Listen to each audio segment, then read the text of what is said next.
Marcus Chen wiped grease from his hands as he stepped into the underground auction house on Kepler Station. The stench of alien sweat and desperation filled the recycled air. He shouldn't be here, but his ship needed parts that cost more than his monthly salary. The black market was his only option. The auctioneer, a three-eyed Vorthon with yellowed teeth, gestured toward a massive containment cell. Inside, something moved in the shadows.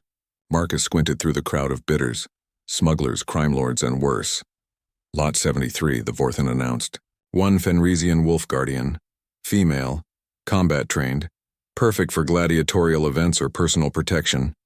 The crowd murmured with interest. Wolf guardians were legendary warriors from the Outer Rim. Their planet had been destroyed 3 centuries ago, and survivors were rarely seen. Marcus had heard stories of their incredible strength and loyalty. The creature stepped into the light, and Marcus's breath caught. She stood nearly 8 feet tall, with silver-white fur marked by scars. Her amber eyes burned with defiant rage despite the neural collar around her neck. Shackles bound her arms and legs, but she carried herself like royalty. Bidding starts at 50,000 credits, the auctioneer called. Marcus watched the numbers climb. The Wolf Guardian's gaze swept the crowd, and for a moment their eyes met. He saw something that made his chest tighten. Not just anger, but deep soul-crushing despair. She had given up hope. The bidding reached 200,000. A Hutt crime boss raised his slimy hand, and the crowd fell silent. Nobody challenged the Hutts. Marcus thought of his grandmother's stories about Earth's history, about slaves and freedom fighters, about doing what's right even when it's hard. His hand shot up. 250,000, he called out. The crowd turned to stare. The Hutt's eyes narrowed dangerously. Marcus felt sweat trickle down his spine, but he didn't lower his hand. The auctioneer looked nervous. Do I hear 300? The Hutt considered, then waved dismissively. He had other interests tonight. Sold to the human for 250,000 credits. Marcus's legs nearly gave out. He had just spent his life savings and then some. He'd mortgaged his ship, his tools, everything. But looking at the Wolf Guardian's surprised expression, he knew he'd made the right choice.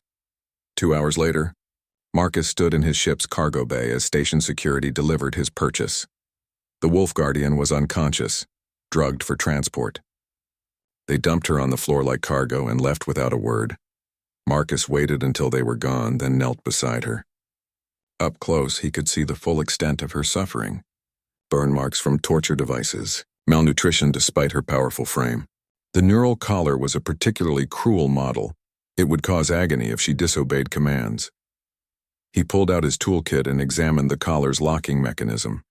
The design was Vorthon, but the electronics were from at least 6 different species. It would take time to disable safely. She stirred as he worked, amber eyes snapping open. She tried to sit up, but the drugs made her movements sluggish. Easy, Marcus said softly. I'm not going to hurt you. She bared her fangs and spoke in a voice like distant thunder. You bought me. I am your property now. The words were spoken in perfect galactic standard, but the bitterness in them made Marcus wince. No, you're not my property. Nobody owns anybody. She laughed, a sound full of pain. Pretty words, human. But I wear your collar now. Not for long. Marcus held up a specialized tool. I'm going to get this thing off you. Her eyes widened. You cannot. The neural feedback will kill me if tampered with incorrectly. I'm a mechanic. I've worked on everything from cargo haulers to military dreadnoughts. Trust me. Trust? She struggled to focus on his face. I have not trusted in 300 years. Marcus continued working on the collar, his hand steady despite the pressure. One wrong move would fry her nervous system. What's your name? She was quiet for so long he thought she wouldn't answer. Finally, she spoke. I was called Lyra Stormfang, daughter of Alpha Fenris. But that was another life. I'm Marcus, and Lyra is a beautiful name. Names are for free beings. I am just property. Not anymore. Marcus found the primary circuit junction. This is going to hurt for a second, but then it'll be over. He made the final connection, and the collar sparked and died. Lyra gasped as the constant pain she'd lived with for centuries suddenly vanished. She reached up with trembling hands to touch her neck. It's off, she whispered. Marcus helped her sit up. How do you feel? She flexed her hands, testing her movement. For the first time, her expression showed something other than despair.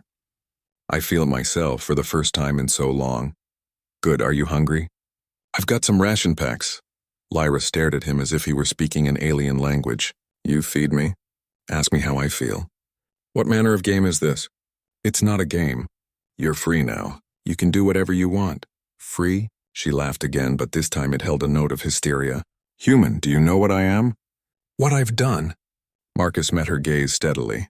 You're Lyra Stormfang, daughter of Alpha Fenris. You're a person who's been through hell and deserves a chance. Tears rolled down her furred cheeks. I was a guardian. We swore to protect the innocent. But they made me fight in gladiator pits, made me kill other slaves for entertainment, made me forget who I was. That wasn't your choice. None of it was. The other slaves I killed, they had families, dreams. They're dead because of me. Marcus reached out slowly, giving her time to pull away. When she didn't, he placed a gentle hand on her arm. That wasn't you. That was what they forced you to become. The real you is still in there. Lyra looked down at his small human hand on her powerful arm. Such a simple gesture. But it was the first kindness she'd experienced in 3 centuries. Why? She asked. Why did you buy me? Why free me? You could have used me as they did. Marcus smiled. Because my grandmother always said that how we treat the powerless shows who we really are. And because everyone deserves freedom. For the first time in 300 years, Lyra felt something she thought was dead forever. Hope. The information broker's cantina reeked of cheap alcohol and desperation. Marcus sat across from a nervous Krillian who kept glancing at Lyra with obvious terror. Word of the pirate incident had spread quickly through Haven's underworld. The Obsidian Fortress, the broker wheezed through his breathing apparatus. That's where High Lord Vex keeps his premium fighters. 3 wolf guardians, maybe 4, but getting there is suicide. Lyra leaned forward, her amber eyes reflecting the cantina's dim lights. How many guards? Hundreds. Plus automated defenses, shield generators, the works. Vex has been building his power base for decades. The Krillian's antenna twitched nervously. Even if you could get inside, those guardians have been slaves for over a century. They might not want to be rescued. They're my pack brothers, Lyra said quietly. They'll remember. Marcus studied the fortress schematics on the broker's tablet. The structure was built into an asteroid in the Hellion system, surrounded by a minefield and patrolled by warships. It looked impregnable. There has to be a way in, he muttered. There is, the broker said reluctantly. Vex is hosting a tournament next week. Rich buyers from across the sector come to bid on gladiators and watch them fight. If you had an entry, how much? Marcus asked. 50,000 credits for a basic spectator pass. 200,000 for a premium package with access to the fighter pens. Marcus's heart sank. After buying ship repairs and supplies, he had maybe 5,000 credits left. We can't afford that. Lyra's claws extended slightly. Then we take it from someone who can. The broker's eyes widened. You're talking about robbery here? Haven Colony doesn't tolerate that kind of... Not here, Lyra interrupted. Somewhere else. Someone who deserves it. 3 days later, they intercepted a hegemony tax collection ship in the asteroid belt outside the system. Marcus had been reluctant at first, but Lyra's argument was convincing. The hegemony had destroyed her world and enslaved her people. Taking their tax money was justice, not theft. The boarding action was almost embarrassingly easy. The tax collectors expected to intimidate helpless colonists, not face a wolf guardian in full combat mode. Lyra disabled their weapons and engines without killing anyone, though she came close when she found the cargo manifest. Food taxes from Kepler Station, she growled, reading the list. Medicine taxes from the outer colonies. They're literally stealing food from children. Marcus checked the credits. 2.7 million. That's enough for a premium pass and then some. Good. We'll need equipment too. They returned to Haven Colony as different people. Marcus had acquired expensive clothing and forged credentials identifying him as a weapons manufacturer. Lyra posed as his bodyguard, a common arrangement among wealthy arms dealers. The transformation was remarkable. Where before she'd been broken and hesitant, now she moved with predatory confidence. The expensive armor Marcus had bought her only enhanced her intimidating presence. You look like a different person, he observed as they prepared to leave for the tournament. I feel like a different person. For the first time since my capture, I have hope. She checked her concealed weapons one final time. My pack brothers have waited long enough. The journey to the Obsidian Fortress took 2 days. Marcus had purchased passage on a luxury transport filled with the galaxy's elite. Crime lords, corrupt officials, and wealthy degenerates all mingled in the ship's lounges, discussing their favorite gladiators like prized animals. It makes me sick, Marcus whispered as they watched a group of aliens betting on which fighter would die first. Save your anger, Lyra replied quietly. We'll need it later. The fortress was even more impressive in person. Carved from a massive asteroid, it bristled with weapons and shield projectors. Docking bays could accommodate hundreds of ships, and the internal structure was a maze of corridors and chambers. Their first glimpse of the arena took Marcus's breath away. The fighting pit was enormous, surrounded by thousands of seats arranged in tiers. Viewing boxes for VIPs overlooked the carnage from above. The whole structure pulsed with barely contained violence. Welcome to the Obsidian Fortress, their guide announced. Tonight's entertainment features championship bouts between our finest acquisitions. As premium guests, they were given access to the fighter preparation areas. Marcus felt physically ill watching the gladiators being readied for combat. Most were barely alive, kept functional by drugs and neural implants. Then he saw them. 3 wolf guardians stood in separate cells, each one a shadow of their former selves. They were emaciated, scarred, and hollow-eyed, but even broken, they retained an air of dangerous nobility. Lyra, Marcus whispered. She had gone completely still, staring at her pack brothers. One of them looked up and their eyes met across the preparation chamber. For a moment, confusion flickered in his gaze. Then recognition hit like lightning. The guardian's lips moved silently, forming her name. The other 2 noticed and turned to look. Marcus saw tears forming in eyes that had forgotten how to hope. We need to move fast, Lyra said, her voice thick with emotion. They're going to fight tonight. Probably to the death. Marcus nodded, already working on the plan they'd discussed. I'll create a distraction in the arena. You get to the holding cells. The security systems, I can handle them. Remember, I used to build military hardware. I know how these systems work. They separated as the evening's entertainment began. Marcus made his way to the VIP viewing area while Lyra slipped toward the security center. The plan was complex and dangerous, but it was their only chance. The first fights were brutal exhibitions designed to work the crowd into a bloodthirsty frenzy. Marcus watched wealthy spectators cheer as sentient beings died for their entertainment. He thought of his grandmother's stories about humanity's darkest periods and realized they had nothing on this. When the time came, he triggered the concealed electromagnetic pulse device he'd built. The arena's lights flickered and died, plunging the stadium into chaos. Emergency lighting cast everything in hellish red. In the confusion, Lyra struck. She moved through the security center like a force of nature, disabling guards and unlocking containment systems. Alarms blared as cells throughout the facility opened, releasing hundreds of gladiators into the corridors. But she only cared about 3. The reunion was brief, but intense. Her pack brothers, Grim, Fenris, and Storm, could barely believe she was real. They were weak from captivity, but still formidable. Sister, Grim said, his voice a broken whisper. We thought you were dead. I was, Lyra replied, embracing him carefully. But I got better. Can you fight? For freedom. Always. Then let's remind this galaxy why they feared the Wolf Guard.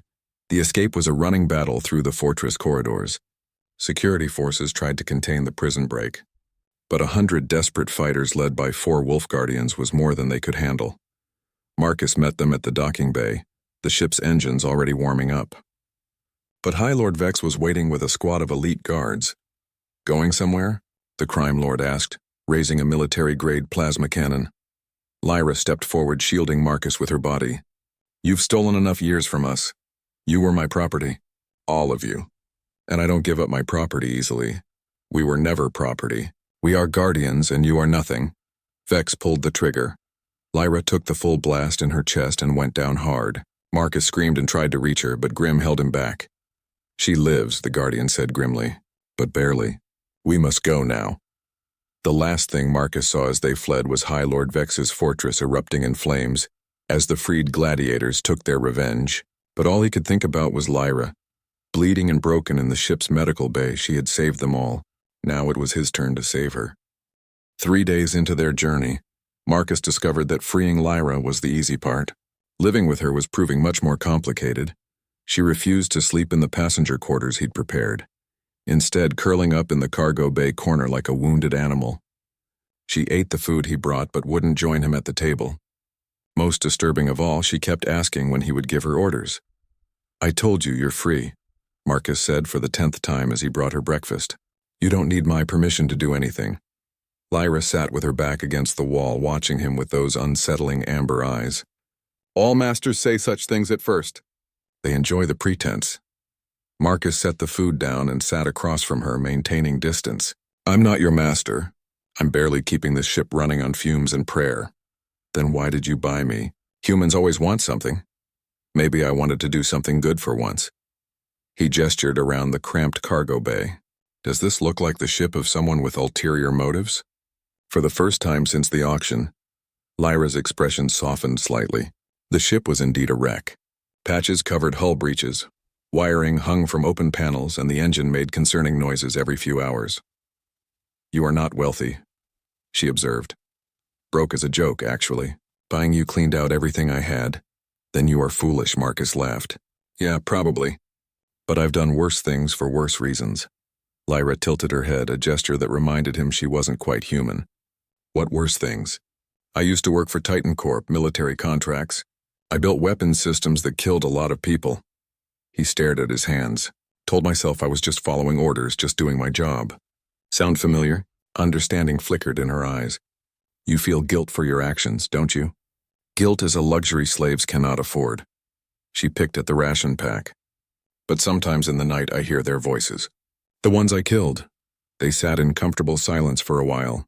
Finally, Lyra spoke again. "Where are we going?" "Haven Colony. It's a frontier world, barely terraformed. They need mechanics and nobody asks too many questions."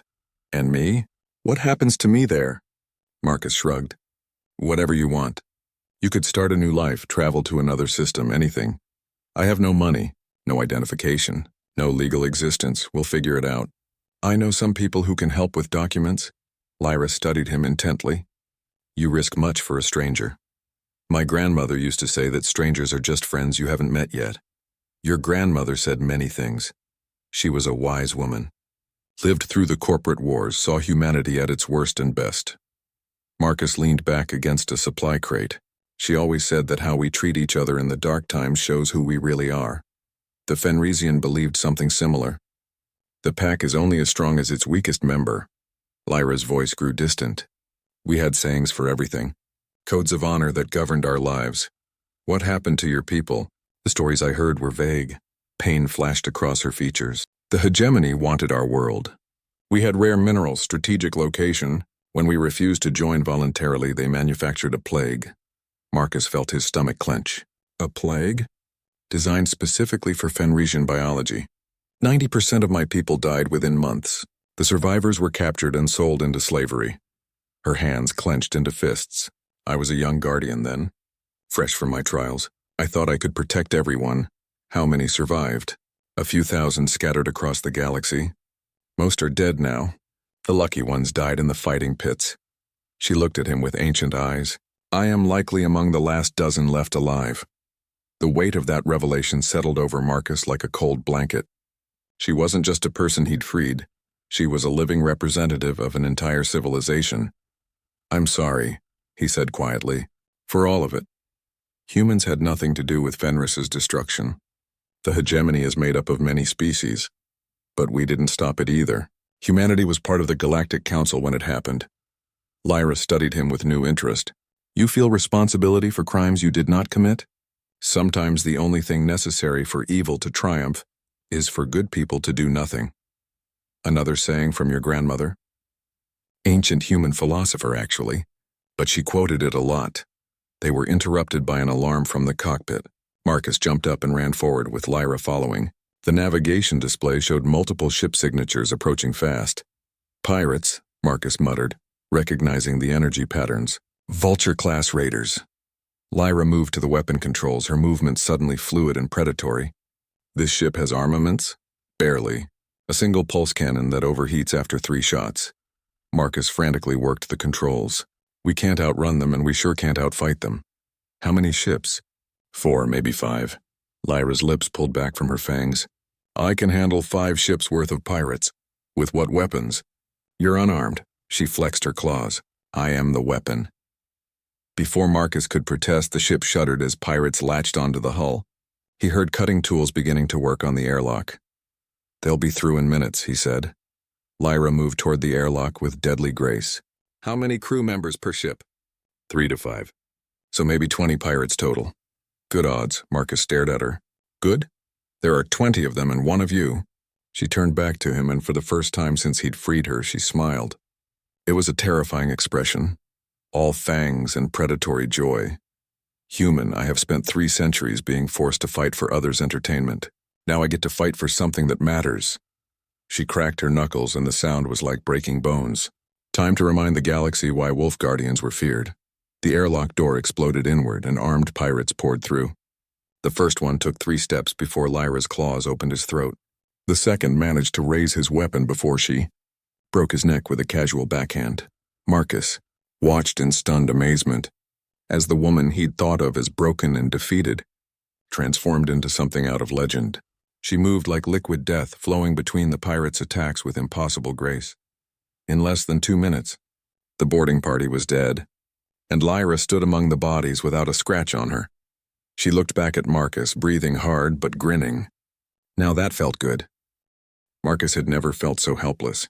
For 3 days, Lyra lay unconscious in the ship's medical bay, while her pack brothers took turns keeping vigil. The plasma blast had burned through her armor and deep into her chest, missing her heart by millimeters.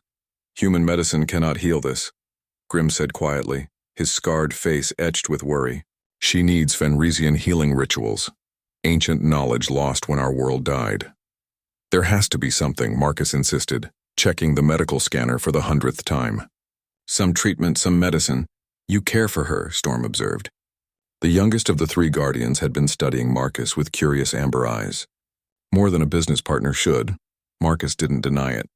Over the past weeks, he'd come to realize that his feelings for Lyra went far beyond friendship or partnership.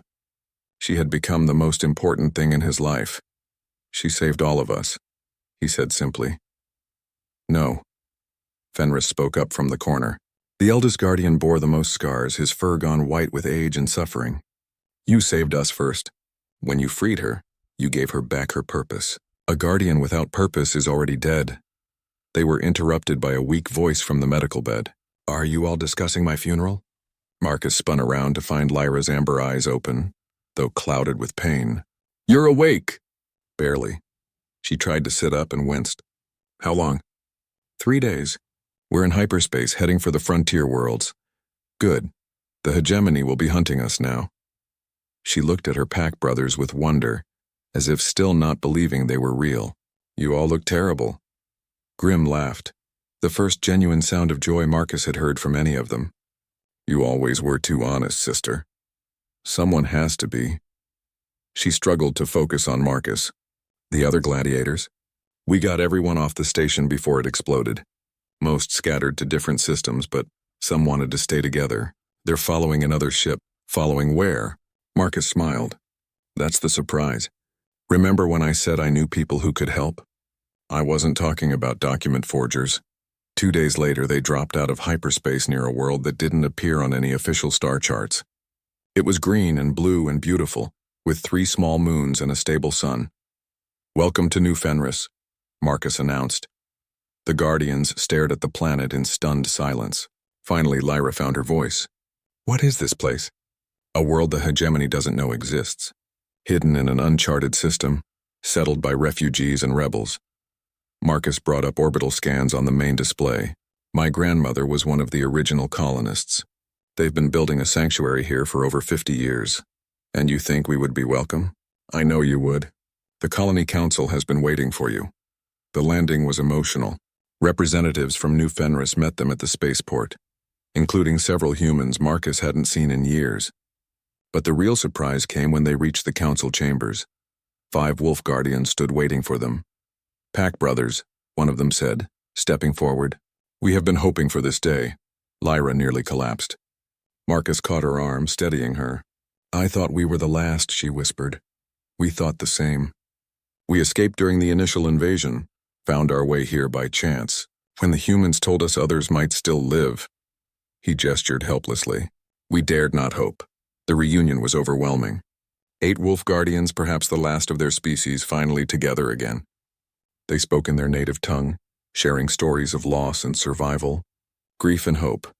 Marcus watched from a respectful distance until Lyra beckoned him over.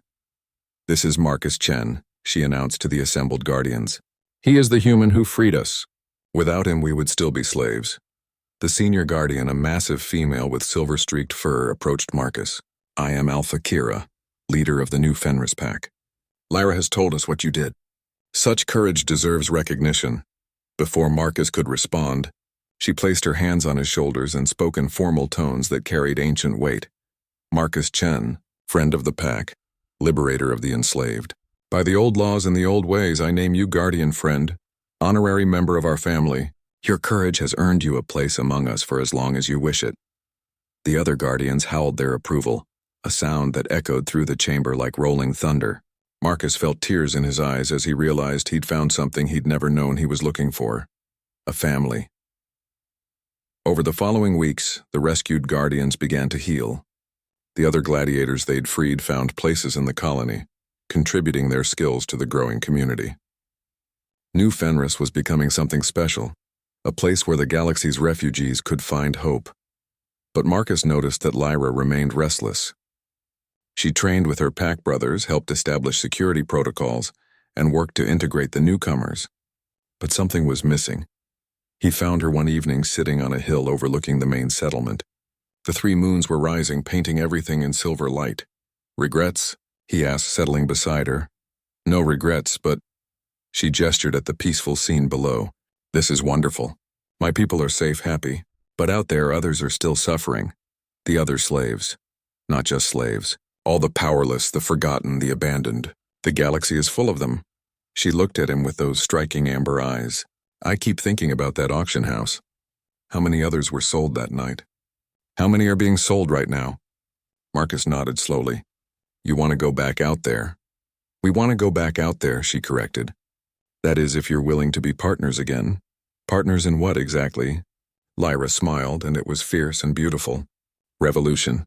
The hegemony and their allies profit from misery. They take worlds, enslave populations, destroy families. Someone needs to fight back. That sounds incredibly dangerous. The best things usually are." Marcus thought about it. He could stay here, help build the colony, live a peaceful life. It would be a good life, safe and comfortable. But he thought about the slaves still in chains, the families torn apart, the hope dying in 1,000 auction houses across the galaxy. He thought about his grandmother's words about doing what's right even when it's hard. "What did you have in mind?" he asked. "A network. Freed slaves helping to free others. Ships, safe houses, people willing to fight. The Guardians can provide muscle, but we need technical skills, planning, resources. You're talking about taking on one of the most powerful forces in the galaxy." "Yes. They have armies, fleets, entire worlds under their control." "Yes. We'll be outnumbered 1,000,000 to 1. "Yes." Her grin was sharp as starlight. "Sounds like fun, doesn't it?"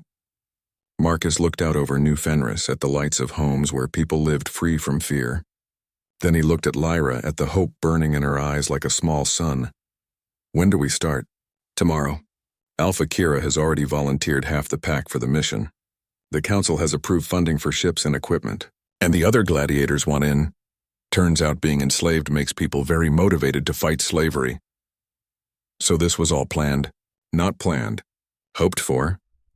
She leaned against his shoulder, careful of her healing wounds.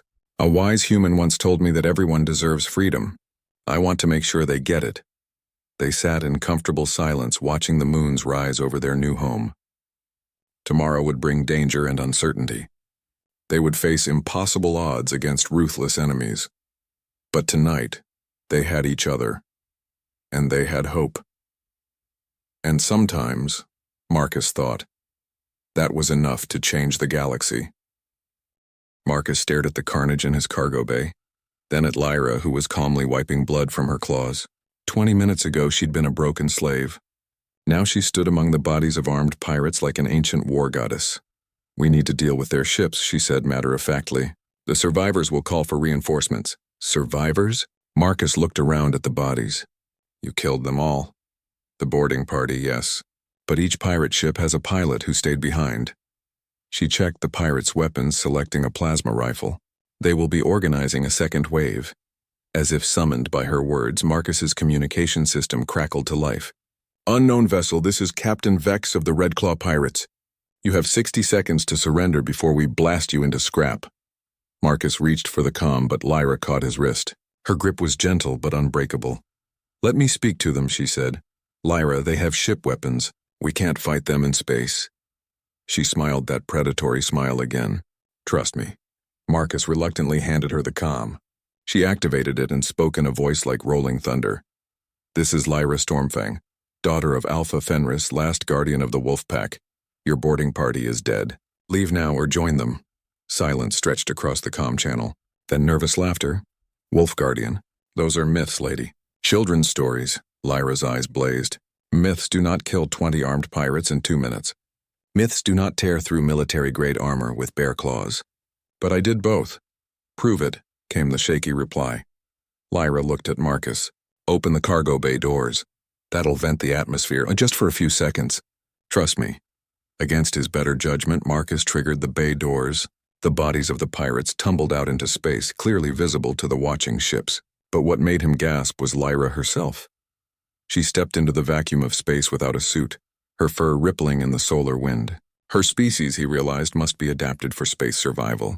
She spread her arms wide, letting the starlight catch the silver in her fur, and roared a challenge that somehow carried across the void. It was a sound from humanity's oldest nightmares, when wolves still hunted them in dark forests, but amplified, made alien, made divine. The pirate ships turned and fled. Marcus quickly sealed the bay and restored atmosphere. Lyra stepped back inside, shaking ice crystals from her fur. How? He asked. Fenrisians evolved on a world with a thin atmosphere. We can survive in vacuum for short periods. She looked almost embarrassed. It is not comfortable, but it makes an impression. I'll say. You scared off 4 ships without firing a shot. Fear is often more effective than violence, though violence has its place. They spent the next hour cleaning up the aftermath. Marcus couldn't help but notice how methodically Lyra worked, stripping useful equipment from the bodies and organizing it efficiently. She handled death like someone very familiar with it. You've done this before, he observed. Many times. In the fighting pits, you learn to scavenge what you can. She held up a military-grade communicator. This will be useful. Pirates use military equipment stolen or black market. How did you learn to fight like that? I mean, that wasn't just strength. You had technique. Lyra paused in her work. Guardians begin training from childhood. Combat, strategy, philosophy. We were warrior scholars, protectors of our people. Her voice grew distant. I was considered exceptionally skilled even among guardians. And in the slave pits? They forced us to fight for entertainment. Other slaves captured warriors, sometimes dangerous animals. The crowd wanted blood and spectacle.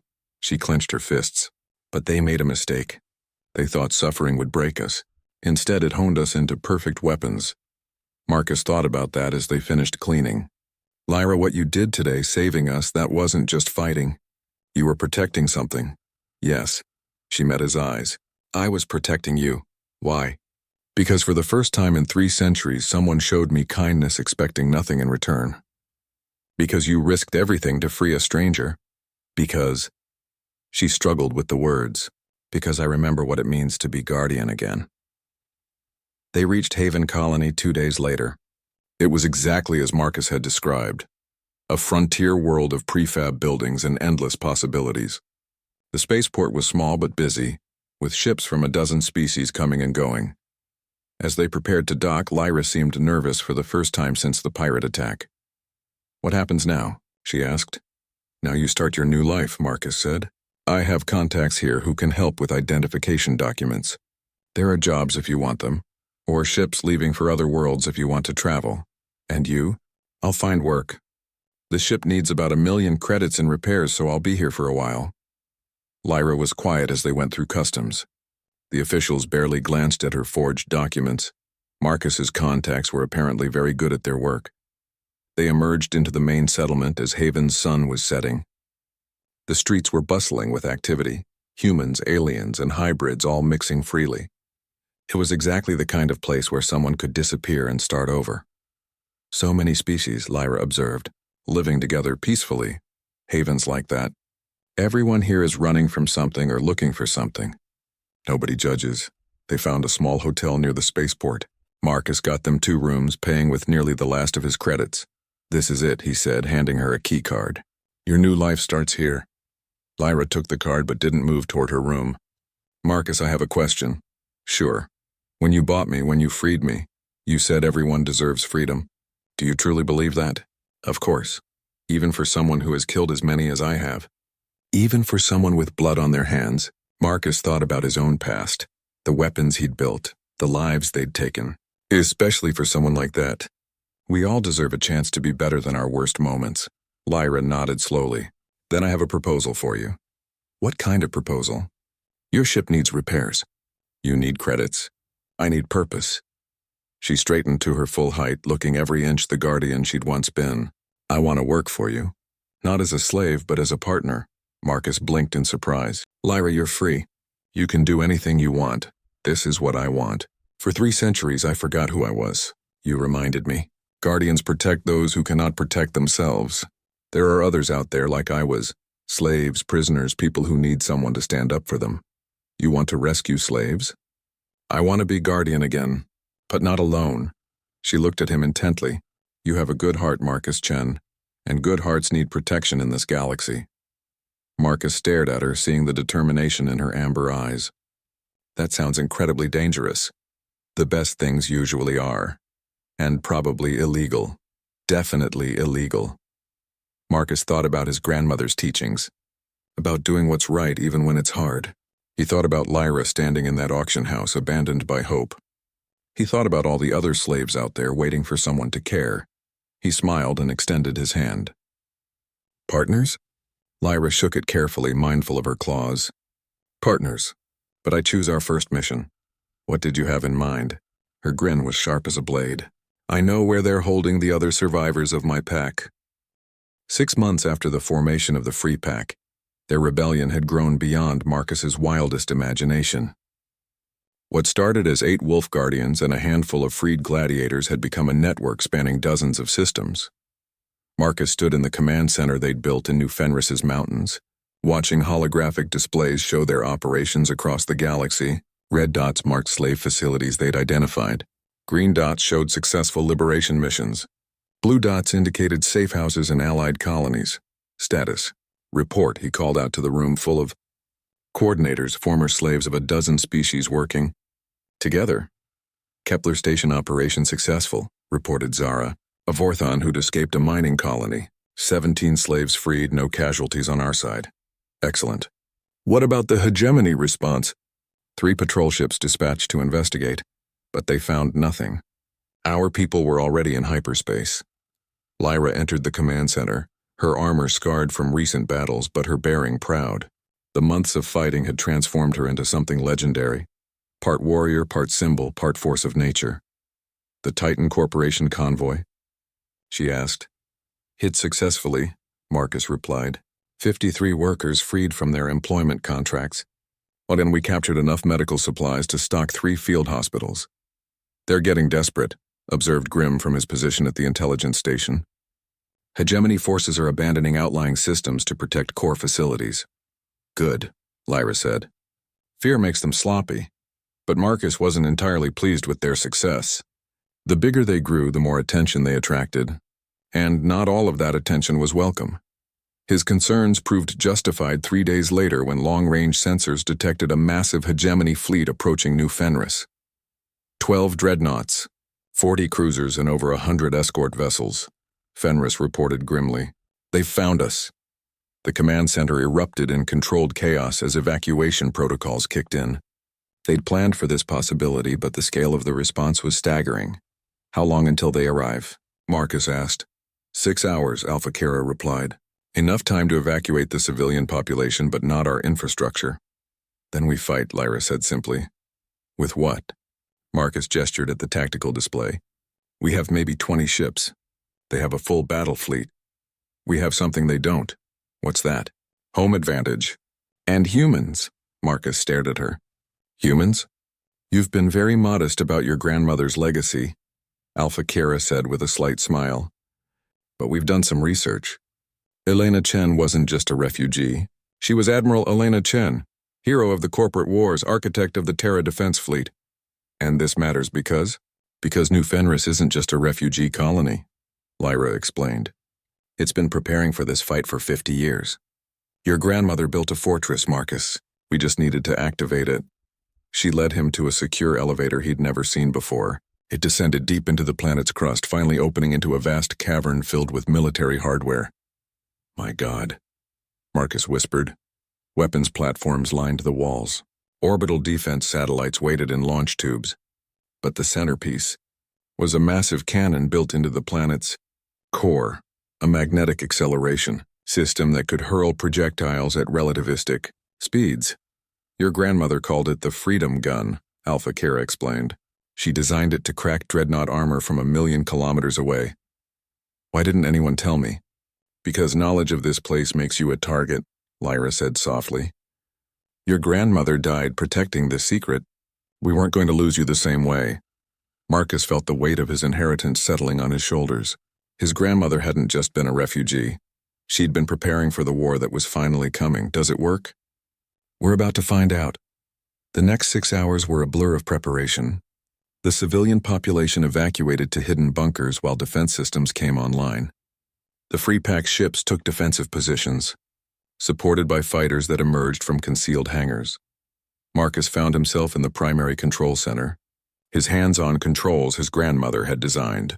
Around him, wolf guardians and freed slaves worked together to prepare humanity's answer to tyranny. Hegemony fleet dropping out of hyperspace, someone reported. On the main screen, the enemy fleet materialized in a formation designed to inspire terror. The lead dreadnought was 3 kilometers long, bristling with weapons that could glass a planet. This is Grand Admiral Vex, came the transmission. Yes, the brother of the High Lord you murdered. Surrender now and I'll make your deaths quick. Marcus opened a channel. This is Marcus Chen, speaking for the Free Pack. You want us? Come and take us, Chen. The Admiral's voice carried surprised recognition. As in Admiral Elena Chen? I thought that bloodline was extinct. My grandmother taught me many things, Admiral, including how to deal with bullies. Your grandmother was a terrorist and a criminal, just like you. Marcus smiled, thinking of stories from his childhood. Actually, she was an engineer who believed in freedom. Let me show you what she built. He activated the Freedom Gun. The planet shuddered as magnetic coils charged with the power of a star. Deep in the core, a tungsten projectile accelerated to 90% of light speed. It took 3 seconds to cross the 1,000,000 kilometers. Between planet and fleet, the lead dreadnought simply ceased to exist. The Hegemony fleet recoiled in shock as debris from their flagship rained down on nearby ships. Marcus was already charging the second shot. This is impossible, Admiral Vex transmitted. No planet-based weapon has that kind of power. You're right, Marcus replied. This isn't just a weapon. It's a promise. Every ship you brought here can be destroyed. Every fleet you send will meet the same fate. The age of your empire is ending. The second shot took out a cruiser. The third vaporized a troop transport. But Marcus knew they couldn't win through firepower alone. The Hegemony had thousands of ships. What they needed was something else entirely. Lyra, he called over the comm, execute Alpha Protocol. With pleasure. Across the system, hidden transmitters activated, broadcasting on every frequency the Hegemony used. But these weren't military communications. They were recordings, testimonies from freed slaves, stories of families torn apart, evidence of genocide and oppression. The true face of the Hegemony's empire broadcast to every ship in their fleet. The effect was immediate. Crew members on dozens of ships were learning for the first time what their government really was. Many were from conquered worlds themselves, forced into service by circumstances beyond their control. This is Commander Torres of the destroyer Valiant, came a new transmission. We're standing down. We won't fire on freedom fighters. Mutiny, Admiral Vex raged. I'll have you all executed. This is Captain Singh of the cruiser Mumbai. Another voice joined in. The Valiant isn't alone. We know the truth now. More ships declared for the Free Pack. Others simply powered down their weapons and retreated to the edge of the system. Within an hour, Admiral Vex's mighty fleet had been reduced to a handful of loyal vessels. You haven't won, the Admiral transmitted. This is just one battle. We'll be back with more ships, more weapons. No, Marcus replied calmly. You won't. The fourth shot from the Freedom gun punched through the Admiral's command ship like paper. The explosion lit up the night sky of New Fenris as the last symbol of hegemony power in the system died. In the aftermath, Marcus stood on the mountain overlooking the main settlement. Lyra found him there as the victory celebrations echoed from the town below. "Regrets?" she asked, using his old question. "About the fighting? No, about what comes next. Maybe. What comes next is freedom," she said simply. "For everyone. The hegemony won't give up. They'll send more fleets, make alliances with other powers. This war is just beginning. Then we'll be ready for it." She gestured toward the town where humans, wolf guardians, and dozens of other species were celebrating together. "Look at what we've built here. Look at what we've proven possible." Marcus looked and saw something that would have seemed impossible a year ago. Former enemies working together, former slaves standing as equals, hope where there had been only despair. "Your grandmother would be proud," Lyra said softly. "I hope so. She paid a heavy price to make this possible. We all have. But the price of freedom is always worth paying." They stood in comfortable silence, watching the lights of their free world. Tomorrow would bring new challenges, new battles, new sacrifices. The galaxy was vast, and freedom was still a dream for billions. But tonight, on one small world in the outer rim, that dream was reality. And sometimes, Marcus thought as he watched a wolf guardian teaching human children about the stars, sometimes the smallest lights shine brightest in the darkness. "So," Lyra said eventually, "ready for the next mission?" Marcus smiled, thinking of all the slaves still waiting for freedom, all the tyrants still to be faced, all the impossible things left to accomplish. "Always," he said. "We've got a galaxy to free." Above them, the 3 moons of New Fenris shone down on a world where the impossible had become inevitable, where a broken slave and a guilt-ridden mechanic had started a revolution that would reshape the stars themselves. The Free Pack had work to do,